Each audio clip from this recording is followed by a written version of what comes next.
Hi, and welcome to Quirky Books with Katie. Today I'm going to be doing my March wrap-up and April TBR video. So I read a ton of books in March. I read a total of 11 books, which is crazy. I think that's my biggest reading month since like September.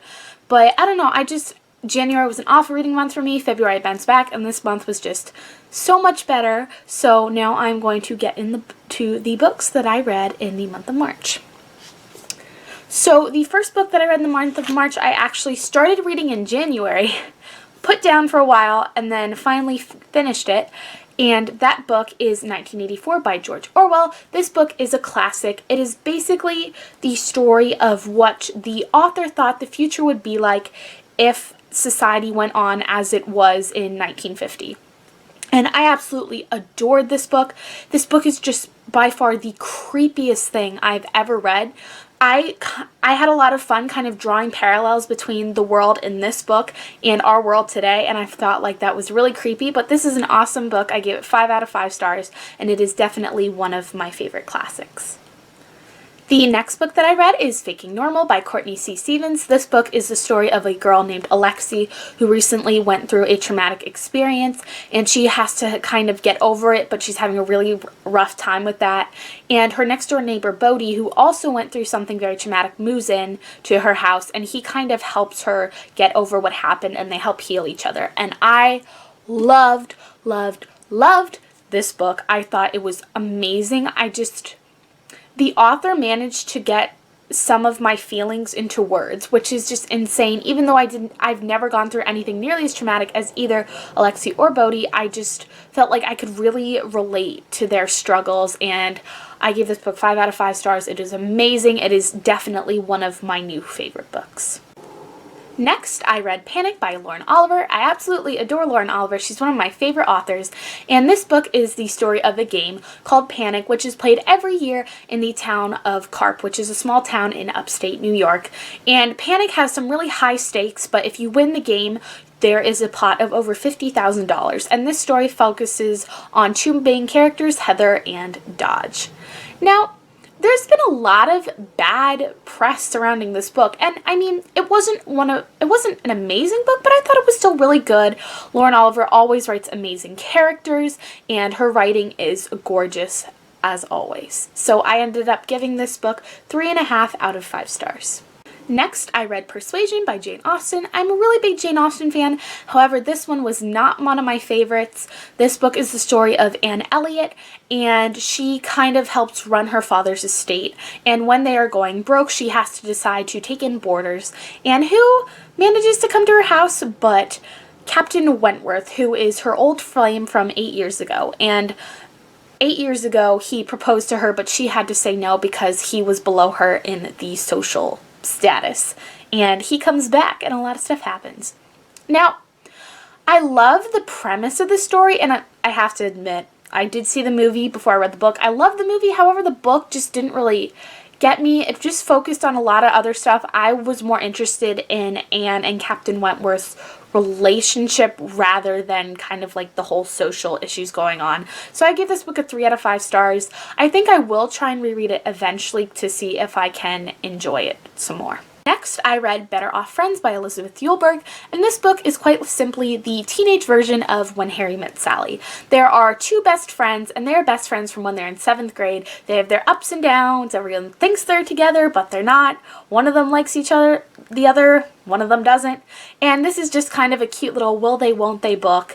And as someone who loves When Harry Met Sally, I loved this book, and I ended up giving it 4 out of 5 stars. If you need just a cute, fluffy contemporary, I would definitely recommend this book.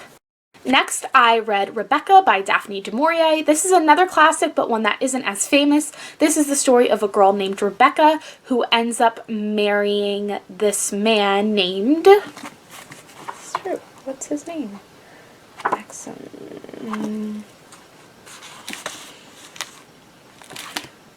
A man named Maxim de Winter, and he recently lost his wife a year ago, and throughout most of the book you think that he is still in love with his dead wife even though he's married.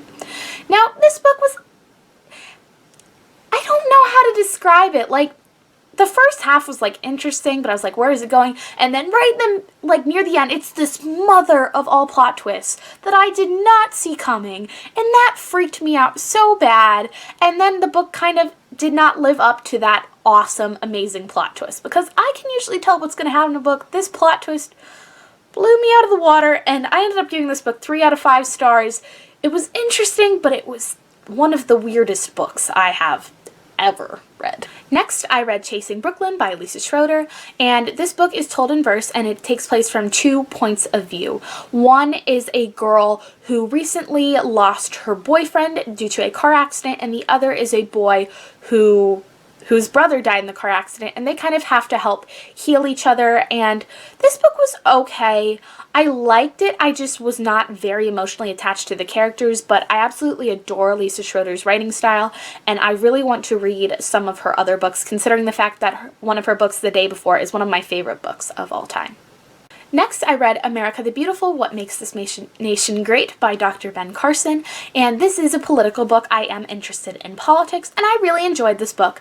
I actually recently went to a speaking event with the author, and he is amazing. He's such an inspiring person, and I gave this book 4 out of 5 stars.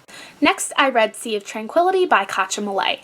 Now, this book has had so much hype about it. I've heard amazing, amazing things about this book, and I thought it was really good. This is the story of a girl named Nastia who recently kind of had her life destroyed. She had what she loves most, which is playing piano, kind of taken away from her due to an accident.